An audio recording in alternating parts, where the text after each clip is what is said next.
Halo Tribuners, jumpa lagi bersama dengan saya Kusnala Syaifa dalam tayangan berita selebritis di Tribun Lampung. Kami akan menyajikan informasi menarik dan terupdate seputar selebritis tanah air untuk Anda. Dan inilah berita selebritis selengkapnya. Berita pertama, jalani sidang lanjutan kasus Dito Mahendra dan juga Nikita Mirzani pakai penyangga leher. Nikita Mirzani kembali menjalani sidang lanjutan kasus dugaan pencemaran nama baik Dito Mahendra di Pengadilan Negeri Serang pada Kamis 28 Desember 2022. Berbeda dari biasanya, kali ini Nikita Mirzani menggunakan penyangga leher ketika menjalani sidang. Saat ditanya soal fungsi penyangga leher yang digunakan, Nikita sempat bergurau. Sebelumnya Nikita diketahui yang akrab disapa Nyai itu mengalami masalah pada bagian leher. Ia pun harus melakukan terapi rutin selama mendekam di rumah tahanan atau rutan kelas 2B Serang. Bahkan Nikita juga mengaku harus melakukan operasi dalam waktu dekat. Lebih lanjut,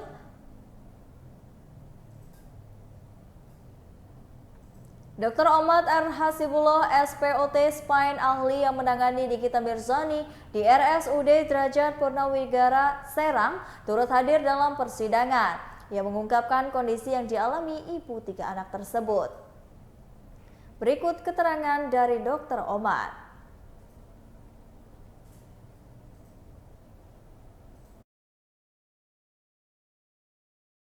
Pada saraf leher.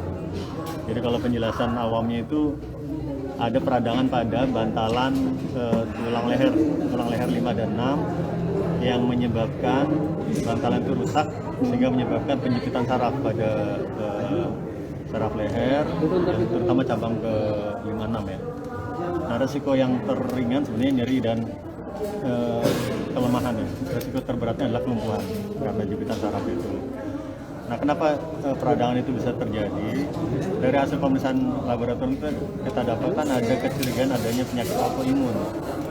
Autoimun itu penyakit gangguan kekebalan tubuh pada Nikita ya.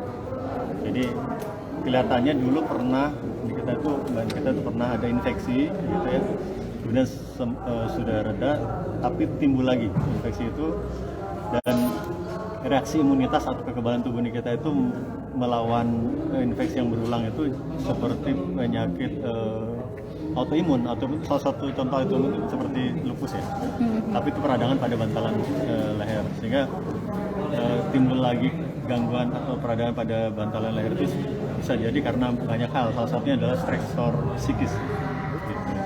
Makanya dari kemarin kemarin kan saya konsulkan rujuk ke ke rumah sakit di Premier Bintaro itu untuk second opinion. Jadi ada teman sejawat saya juga, kolega saya, senior saya, Dr. Lutfi, juga menyarankan hal yang sama. Jadi, memang kan kita sudah mulai pemberian terapi ya, obat-obatan, fisioterapi, tapi kan responnya kelihatannya kurang bagus ya. Jadi mungkin pilihan terakhir adalah tindakan operatif. Apa yang akan kita lakukan tindakan operatif itu adalah dengan mengganti bantalan yang rusak itu dengan bantalan buatan. Nah, kenapa bisa dilakukan begitu? Karena ya itu untuk mencegah resiko kelumpuhan yang bisa terjadi kapan saja gitu. Nah, untuk mencegah kejadian yang tidak kita inginkan itu sementara kita pasang penyangga kan. Penyangga yang namanya soft collar brace, collar neck pada penyangga leher itu untuk mencegah nyeri makin memberat, kemudian mencegah adanya resiko terburuk tadi. Jadi sebenarnya dia bisa dirawat atau? Ya kalau untuk tindakan operatifnya kan harus dirawat ya. Suratnya untuk suratnya iya. Nah itu kan bahasa medis ya. Jadi bahasa medis itu kan artinya gini. Kalau tadi saya baca kan kalau ada keadaan yang sangat mendesak baru dimungkinkan untuk dirawat. Artinya gini. Sekarang ini kejadian kelumpuhan itu belum terjadi. Tapi resiko kelumpuhan kan bisa. Oke. Dok, prosesnya penyembuhan berapa lama dok? Kalau operasi, Perkiraan? kalau dilakukan operasi mungkin mungkin 2-3 minggu. Tapi perawatannya itu fisioterapis bisa berbulan-bulan. Saya pergi dulu ya. Oke, Dok, oke. dari Sakit apa? Jadi dokter apa? Peradangan pada bantu. Saya Dokter Omar, spesialis ortopedi konsultan tulang belakang. sakitnya peradangan Peradangan pada bantalan sendi tulang belakang. gara-gara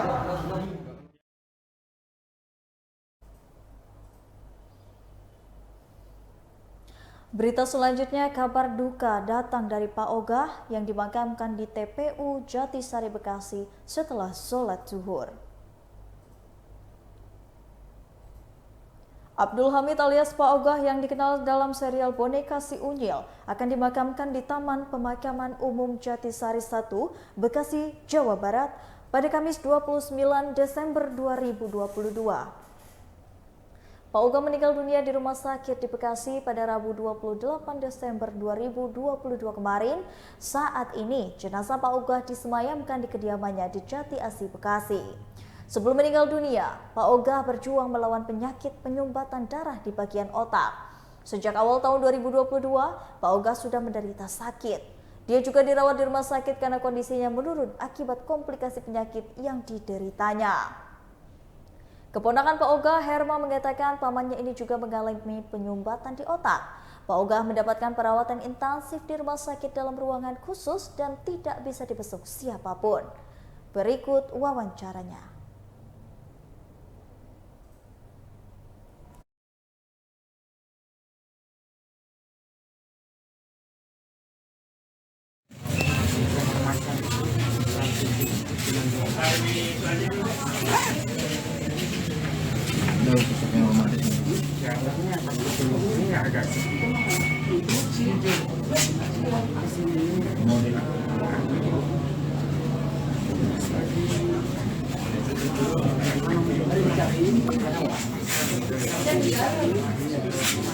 Pulang dari rumah sakit sampai orang baiknya tiba-tiba jadi aku bisa tahu BPJS itu sampai nanti aku masih mirip yang ada dalam seminggu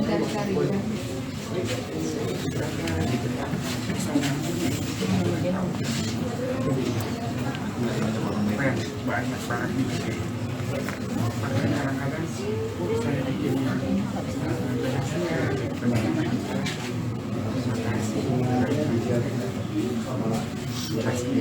akhir-akhir yang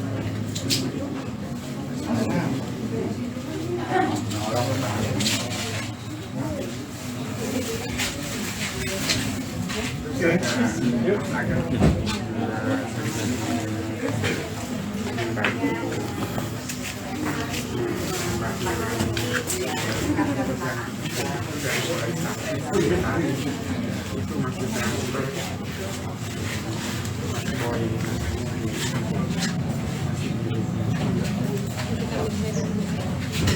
jadi untuk hari ini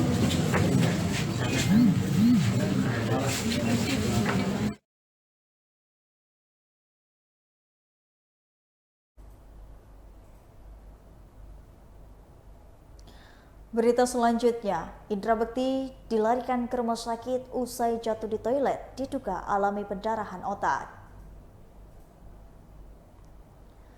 Kabar kurang menyenangkan terkait pembawa acara Indra Bekti. Indra Bekti dikabarkan dilarikan ke rumah sakit pada Rabu 28 Desember 2022 kemarin. Manajer Indra Bekti, Roy, telah mengkonfirmasi kabar tersebut. Roy juga membenarkan bahwa Indra Bekti dilarikan ke rumah sakit karena ada gejala pendarahan di otak.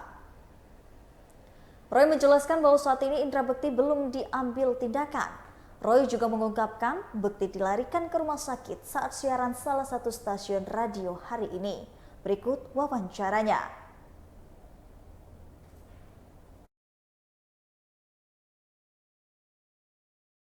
Kak Indra seperti apa perkembangan?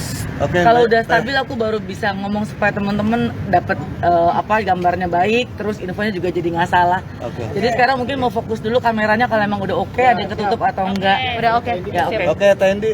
Ya, jadi aku mau bilang terima kasih karena teman-teman datang ke sini dan mudah-mudahan bisa menginformasikan berita yang tepat ya, karena hari ini aku dapat berita tuh kayaknya orang simpang siur menginformasikan tentang sahabat aku Bukti gitu. Jadi mau bilang minta doa aja.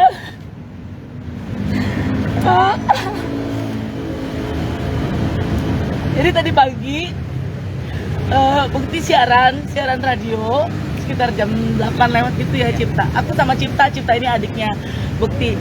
Jadi pada saat siaran Bukti mengeluh pusing kepalanya. Jadi bukan jatuh di kamar mandi ya.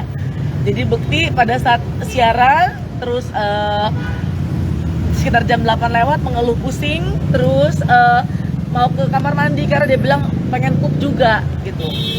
Saat Bukti ke kamar mandi, kok lama nggak balik-balik ke ruang siaran. Setelah dicek sama tim di siaran, pintu kamar mandi kan dikunci tuh dari dalam gitu. Jadi terpaksa harus bongkar dari luar sama minta tim security.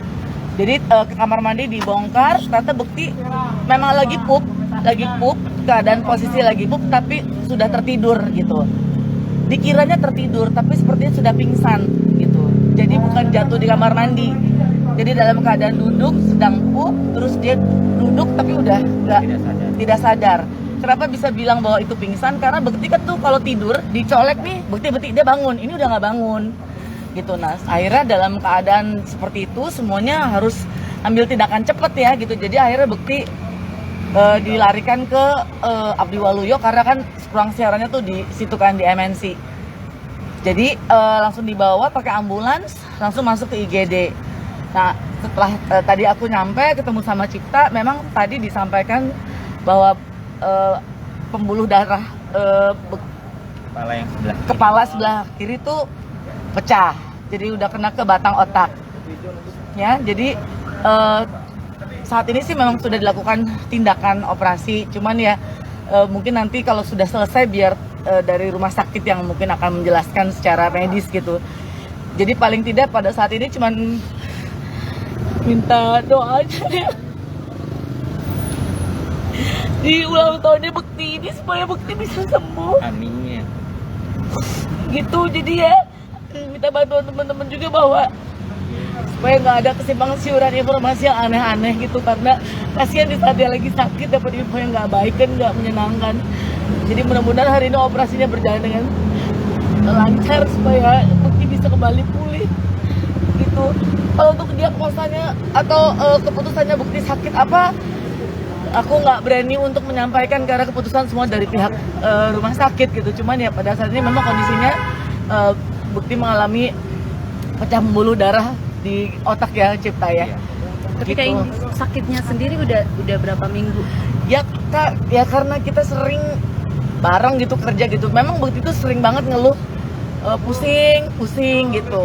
Terus memang Bukti ada darah tinggi sih ya Cipta ya.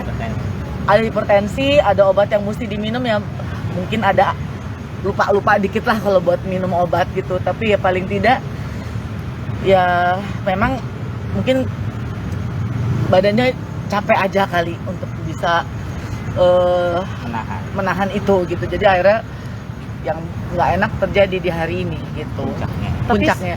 Tapi sekarang sedang sadar atau lagi dilakukan tindakan Lagi operasi? ada tindakan operasi sekarang dari tadi siang ya Cipta ya. Siang. Mulai operasi itu tadi jam 12:30 siang. Ya. Sampai saat ini sudah selesai untuk operasi pertama, kemudian lagi ada tindakan selanjutnya. Berarti dijadwalkan 2 kali operasi? Iya. Ada kemungkinan demikian karena mungkin bukan tindakan yang mudah ya gitu. Jadi kayak mesti step by step. Cuman yang pasti yang pertama tadi udah sedang dilakukan maksudnya.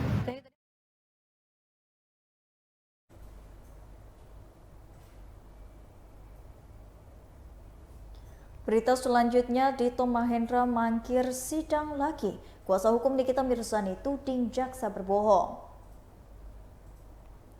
Dito Mahendra kembali mangkir dari sidang kasus dugaan pencemaran nama baik terdakwa kasus Nikita Mirzani di Pengadilan Negeri Serang pada Kamis 29 Desember 2022. Jaksa penuntut umum menyebut Tito sedang menjalani perawatan di Malaysia. Sementara itu, kuasa hukum Nikita Mirzani, Fahmi Bahmid, menurut JPU telah berbohong perihal Dito Mahendra dirawat di Malaysia.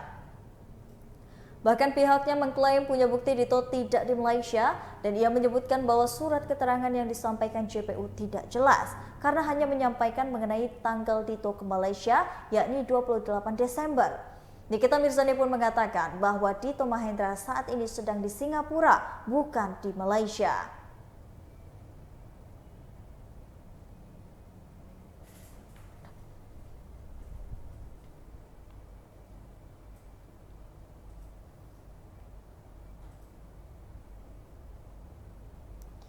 Berita terakhir datang dari Adinda Thomas yang ingin rehat pada 2023, ingin naik gunung hingga diving.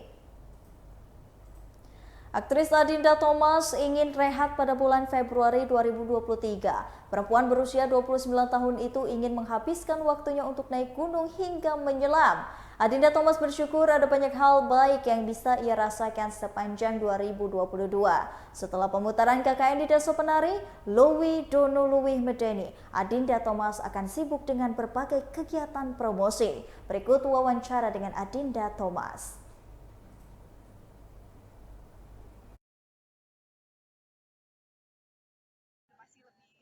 Mengerti kenapa kemarin ada adegan-adegan yang gitu. Tadi kan terakhirnya kayak ada sosok baru lagi nih, Dinda. Itu gimana sih, kita kan agak ini apa ya gitu? Sosok baru lagi itu ada karakter orang tua di Bapu yang diperankan oleh Lydia Kandel. Ada kamu ngikutin syuting baru berarti di sini apa gimana? Iya. Berarti ketemu ini baru lagi. Ada beberapa orang yang syuting lagi tambahan scene. Salah satunya aku sama Fajar Nugra dan juga Tante Lydia Kandel dan beberapa teman yang lainnya. Jadi kayak udah nonton kan? Udah. Yang pertama sama Mbak Lydia Kandel ini pertama kali kamu ketemu di film atau gimana? Pertama kali syuting bareng, tapi kayak kalau ketemu sempat beberapa kali ketemu. Kak Dinda boleh update tahun baru ya? Iya, kalau tahun baru.